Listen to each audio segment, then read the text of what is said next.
Well, John got excited and just started looking for excuses. And there's reasons in the script if that ever happens, but it is an indulgence because we're a show where people can do magic. And where there's a justification for just such a wide spectrum of tones within an episode. So this was like our first cast of hundreds, all costumes that we built, choreography, 12 hours of pre-recording, which is a word I didn't even know until this year. And I love it because it's completely new for me, and I understand the power of it. People got really excited, and the excitement of the fans is contagious for me. So that's my backdoor into it. I love musicals. I think if we have a season 3 of The Path, we should a great cult musical number. The Myers musical. So, well, Jessica, let's talk a little bit about you've created this whole religion, which by the way, every once in a while I wonder, is that Jessica Goldberg's end game? This is how any religious movement starts, right? It starts with a TV show, and 30 years from now, you're going to have sex across the country. Sex. Myers. Sex. S-E-C-T-S. All right. But as the show goes on and you add more to this whole world, now granted we know that the people who are at the middle of it are pretty messed up. But if you look at the religion on the surface, they do some good things. It actually kind of feels good. They help people, and for some people it kind of works. It's kind of like what we hear about other controversial movements sometimes. Absolutely. We have a whole Bible now, so anybody new who comes to the show, like any new actor or writer, or set design, can read the Bible. It's a literal Bible, not a show Bible, but a literal Bible. No, it's a literal Bible, and with terminology and... Are you going to sell that, by the way? Is that going to be available?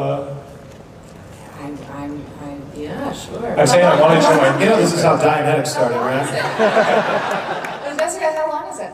What's that? How long is it? No, right now, because we have a lot of terms, there's all these, acronyms that they use, so it's probably 40 pages at this point. There's holidays, all the, but Hugh Dancy has a funny story, because we did a scene, in an outpost where we had rented a little place, and there's all the Myers flyers, and people kept coming in the building all day asking what this place was. So I guess that somehow all the symbology and it's all working. Yeah. Well, the thing is now that Aaron Paul is sort of sort of coming back to the fold. I kind of believe in Aaron Paul. So Hugh Dancy, I wasn't so sure with, but Aaron Paul, and of course that's what you and Raphael have in common. Is some Aaron Paul. I love Aaron. He's beautiful. Yeah, he's so cute on your show. You heard it here first. Aaron Paul, wonderful guy. Yeah. Wonderful guy. I wanted to, before we're going to open up for questions actually, if you want to start lining up and you have some questions for our showrunners, but I did want to ask a serious question real quick before we turn it over. I think everyone's been hearing a lot lately about the potential of a writer's strike and some concerns out there about what may be going on in the coming month or so.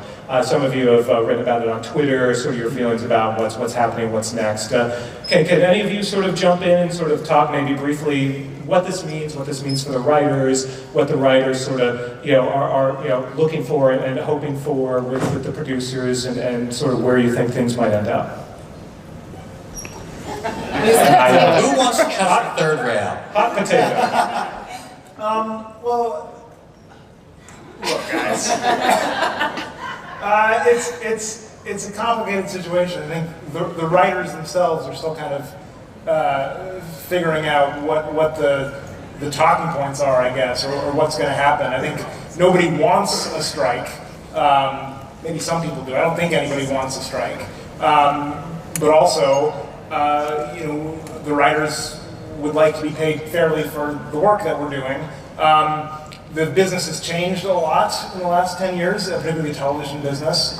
One of the sticking points in negotiations right now is the fact that we have these shorter seasons. And so TV writers, not showrunners like us, who are working one job a year and get paid all year, but TV writers who are working particularly in cable and streaming have to jump from show to show just to kind of keep up a living. And that's if they can. What? That's if they can, because one of the issues is that those writers are being held exclusive to the show that they're working on. Right. So, basically they're contractually being prohibited from working for 6 months and not getting paid for that time. And they're being paid episodically, but the studios and networks are stretching out how long it takes to make a season. So you're making a 10-episode season, writing a 10-episode season, but it's taking 6 months, 8 months, but you're not getting paid per week, you're getting paid per episode. And they don't always tell you when you start how long that's going to be.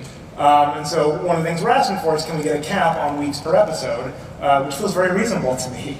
And I was shocked that the conversation seemed to be breaking down. Also, they're trying to roll back our healthcare, which is atrocious. So I'm hoping. But don't worry, everyone's gonna have this awesome healthcare. Oh yeah. Everyone is gonna. It's gonna be awesome. It's gonna be the best. It's gonna be big league. So I'm not worried about healthcare. I would not be worried about healthcare. I will say, this all happens.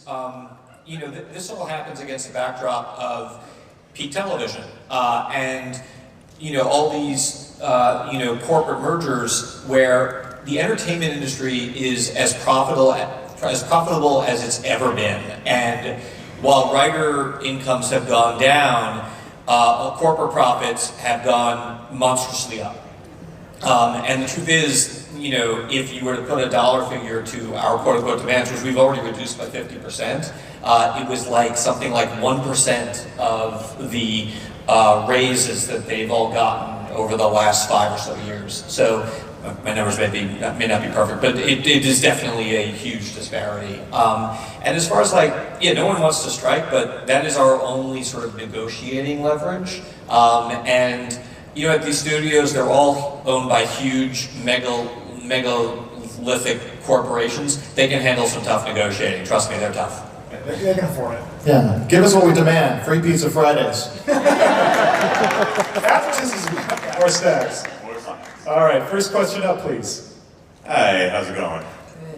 Good. My question is, as you guys all know, it's fellowship season right now, and people are getting their pilots and specs ready to go to submit to you guys. So, probably a fun question to ask for the whole panel is, what is the most memorable spec or original pilot that you guys submitted to you, and was that person hired or not?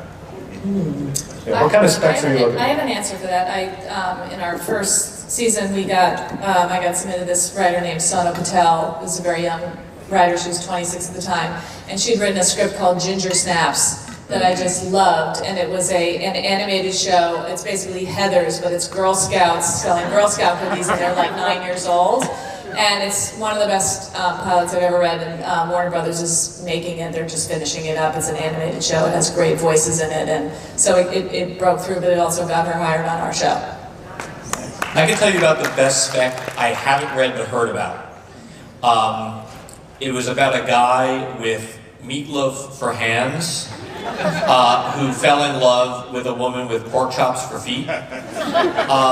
And the reason I love the idea of that spec, and this was a writer who Brian Fuller hired, I believe, on Hannibal. The reason I love that, the reason I love that is I always say that this, with the exception of Ginger Snaps, apparently, the script that gets you a job is probably not going to be the script that you sell.